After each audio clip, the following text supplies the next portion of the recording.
एक बड़े सब्ज वादी के किनारे एक मामूली सी झोंपड़ी में एक गरीब बेवा और उसका इकलौता बेटा जैक रहता था।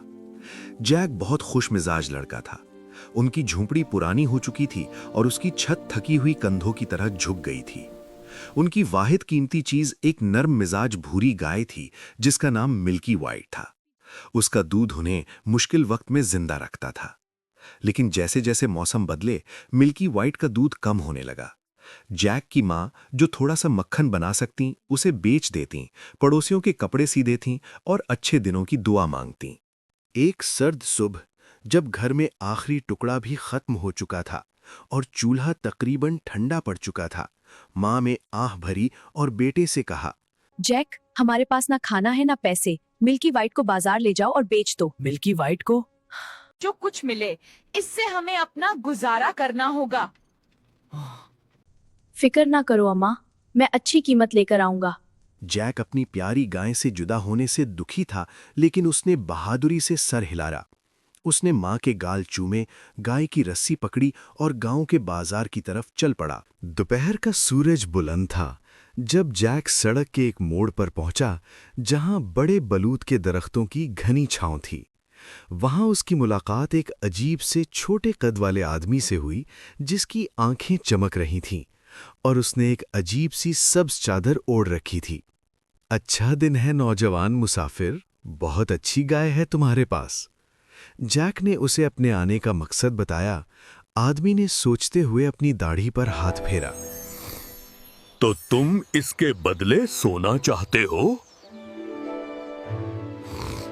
जी जनाब, इतने पैसे कि मैं और मेरी माँ खाना खरीद सकें। ये कोई आम फलियां नहीं हैं। इन्हें आज रात बूदो और सुबह तक तुम हैरत अंगीज अजूबे देखोगे। मिल्की वाइट के बदले में फलियां? जादुई फलियां। इनकी कीमत किसी सिक्के से ज्यादा है। तुम्हें उन चीजों पर भरोसा करना होगा जो आंख से नजर ना आए। जैक ने ताम्मुल किया। वो नौजवान, मुतजस्सिस और थोड़ा बहुत मुहिमजोई का भूखा था। उस आदमी की आवाज में कुछ ऐसा राज था जिस पर यकीन किया जा सकता था।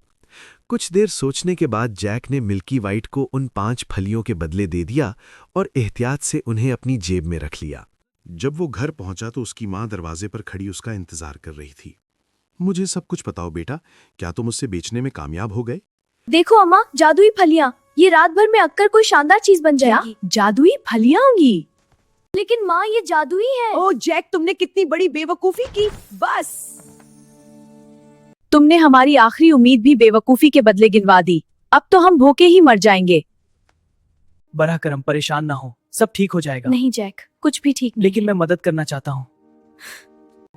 उस रात जैक शर्मिंदा और गमगीन दिल के साथ अपने बिस्तर पर गया। माँ की सिसकियां उस छोटे से कमरे में गूंज रही थीं। सुबह सुनहरी उजाले के साथ हुई और जैक की खिड़की पर एक अजीब सी सब्ज रोशनी चमक रही थी। उसने आंखें मिलाईं और हक्का बक्का रह गया।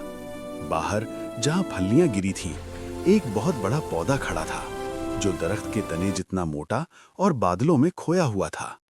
उसके पत्ते जमुर्द की शीशे की तरह चमक रहे थे और उसकी बलघाती बेलों का आखिर धुंधले आसमान में गायब हो रहा था। जैक का दिल उछल पड़ा। अम्मा, जल्दी आओ, फलियां वाकई जादुई थीं।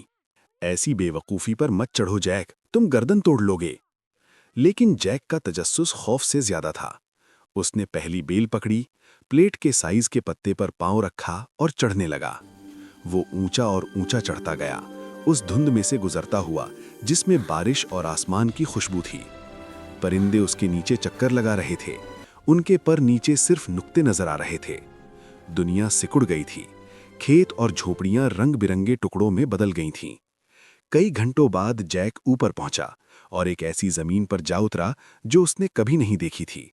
वो जगह जहां बादल घास के मैदान बनाते थे और हवा में अनदेखी हवाओं की मधुर मौसीकी गूंजती थी। जैक चांदी जैसे पत्थरों वाली सड़क पर चल पड़ा।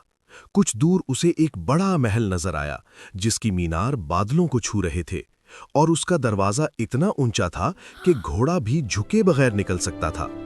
दरवाजे के पास एक देव कामत औरत खड़ी थी जिसकी आंखें मेहरबान थीं और बाजू इतने ताकतवर थे कि दरख्त उखाड़ सकती थी। सुबह बखैर मैडम, मैं भूखा हूँ और घर से बहुत दूर हूँ। क्या आप मुझे कुछ खाने को दे सकती हैं? बेचारे लड़के, मैं तो तुझे खुशी से खाना देती, लेकिन मेरा शौहर तुझे खुद ही खा जाएगा। प्लीज मैडम, मैं जल्दी से खा लूंगा और उसके आने से पहले चला जाऊंगा। ठीक है बेटा, लेकिन जल्दी करना। जी मैडम। बहुत उसकी हालत पर तरस आ गया। उसने उसे बावर्ची खाने में उठाकर रखा और उसे एक रोटी का टुकड़ा दिया जो उसके सर जितना बड़ा था, और दूध का एक प्याला दिया जिसमें नहाया जा सकता था। लेकिन उससे पहले कि वो खाना खत्म करता, जोरदार कदमों की आहट सुनाई दी। धम धम धम। जल्दी छुप जाओ और बिल्कुल खामोश रहना। एक साया दरवाजे पर फैला। देव कामत आदमी अंदर दाखिल हुआ। एक खौफनाक सूरत, उलझे बाल, दांत सुअर के दांतों जैसे, और आवाज ऐसी कि पूरे कमरे में गूंज रही थी। फीफो फम, मुझे अंग्रेज के खून की बू आ रही है। ख्वाह वो जिंदा हो या मुर्दा, उसकी हड्डियां पीस कर रोटी बनाऊंगा। तुम्हें हवा के सिवा कुछ नहीं सूंघता प्यारे, तुम बहुत देर से शिकार कर रहे हो। देव ने फुंकार कर कहा और भारी भरकम बैठ गया। उसने मेज पर सोने के सिक्कों की थैली रखी जो धात की बूंदों की तरह खनखना रहे थे। वो आहिस्ता आहिस्ता गिन रहा था और फिर नींद में सर झुक गया। जब उसके खर्राटे गर्ज की तरह गूंजने लगे, जैक छुपकर बाहर निकला, सोने की एक छोटी सी थैली उठाई और भागा जितनी तेजी से भाग सकता था। वो बीन स्टॉक से नीचे फिसलता चला गया। पत्ते उसके चेहरे पर पड़ रहे थे, यहां तक कि वो अपनी झोपड़ी के पास बाहिफाजत उतरा। अम्मा, अम्मा देखो मैं क्या लाया हूं। जैक, ये कहां से आया? बादलों के महल से। जैक ने उसे सब कुछ बताया। दियोमाई महल, खजाना। अगरचे उसकी माँ उसकी कहानी से डर गई थी, लेकिन वो अचानक मिली खुशनसीबी का इनकार नहीं कर सकती थी।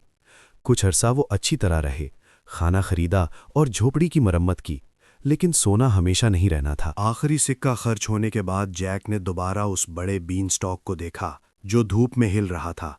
प्लीज जैक, मत जा, बहुत खतरनाक है।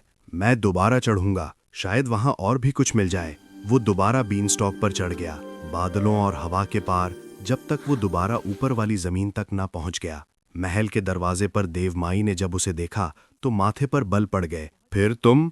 अगर मेरे शौहर ने तुम्हें पाया तो वो तुम्हें यूं खा जाएगा। लेकिन जैक की खुश अखलाकी ने उसका दिल दोबारा नर्म कर दिया। उसने उसे तांबे के बर्तन में छुपा दिया। फिर वो भारी कदमों की आहट आई। फीफो फम, मुझे अंग्रेज के खून की बू आ रही है।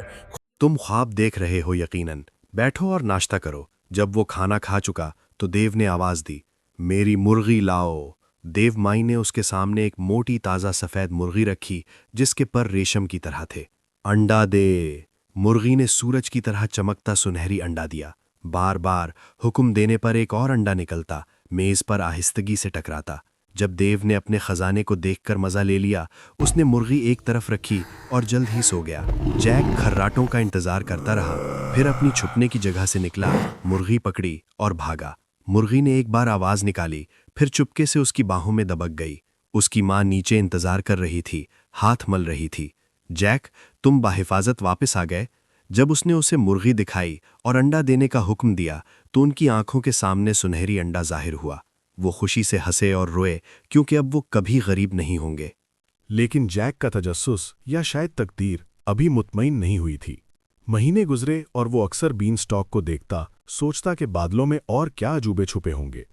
एक सुबह उसने माँ से कहा, देव के पास अब भी खजाने हैं जो कभी दुनिया की मलकियत थे, इसलिए मैं आखिरी बार चढ़ूंगा। तुमने किस्मत को काफी ललकारा है बेटा। लेकिन जैक ने सिर्फ उसका हाथ चूमा और एहतियात का वादा किया। वो बीन स्टॉक पर चढ़ गया, दिल हिम्मत और खौफ से जोर जोर से धड़क रहा था। दियोमाई ने उसे दोबारा देखकर हैरत से देखा। बेवकूफ लड़के, अगर इस बार उसने पकड़ लिया तो तुम्हें टुकड़े टुकड़े कर देगा। बस एक बार और झांकना है। कसम से। उसने हिचकिचाते हुए उसे पेंट्री में छुपा दिया। फिर महल कांप उठा जब दियो वापस आया और अपनी खौफनाक नज़म पढ़ी। फीफो फम, मुझे अंग्रेज के खून की बू आ रही है। ख्वाह वो जिंदा हो या मुर्दा, मुर्दा उसकी हड्डियां पीस कर रोटी बनाऊंगा। मेरी हार्प लाओ। दियोमाई ने उसके सामने एक खूबसूरत सुनहरी हार्प रखा जिसके तार सितारों की तरह चमक रहे थे। जब दियो ने हुक्म दिया, मालिक, मैं आजाद होना चाहती हूँ। ये जिंदा है। इस आवाज ने जैक का दिल चीर दिया। जब दियो को झपकी आ गई, जैक छुपकर निकला और हार्प उठाया, लेकिन जैसे ही वो भागने मुड़ा, हार्प चीख उठा, मालिक, मदद करो, चोर, पकड़ो उसे। जैक बादल के किनारे की तरफ भागा। दियो के गरजते कदमों से आसमान के ऊपर की जमीन लरज रही थी। वो बीन स्टॉक से नीचे सर पर दौड़ा, हार्प मजबूती से पकड़े हुए। दियो उसके पीछे पीछे चिल्ला रहा था, अम्मा अम्मा जल्दी करो, कुल्हाड़ी लाओ। उसकी माँ खौफ से सफेद झोपड़ी से कुल्हाड़ी लेकर भागी। उसी वक्त बीन स्टॉक दियो के वजन से हिलने लगा। जैक ने पूरी ताकत से कुल्हाड़ी चलाई। फिर गरज की सी आवाज के साथ बीन स्टॉक फट गया। दियो ने एक आखिरी दहाड़ की और बादलों से नीचे गिरा। जमीन पर ऐसे गिरा कि पूरी वादी कांप उठी। जब गर्द उड़ी तो बिखरे पत्तों और खामोशी के सिवा कुछ न बचा। ओ जैक, मेरे बहादुर बेटे, ये खत्म हुआ। हार्प उसकी बाहों में दुबककर धीरे से गा रहा था। उस दिन से जैक और उसकी माँ सुकून और आराम से रहने लगे। मुर्गी सुनहरी अंडे देती, हार्प ऐसी मौसीकी बजाता जिससे उनका घर गर्म जोशी से भर जाता, और देव की याद एक अफसाना बनकर रह गई। लेकिन जैक वो सबक कभी नहीं भूला जो उसने सीखा था कि हिम्मत खौफ की अदम मौजूदगी का नाम नहीं, बल्कि उसके बावजूद चढ़ने का अज़्म है।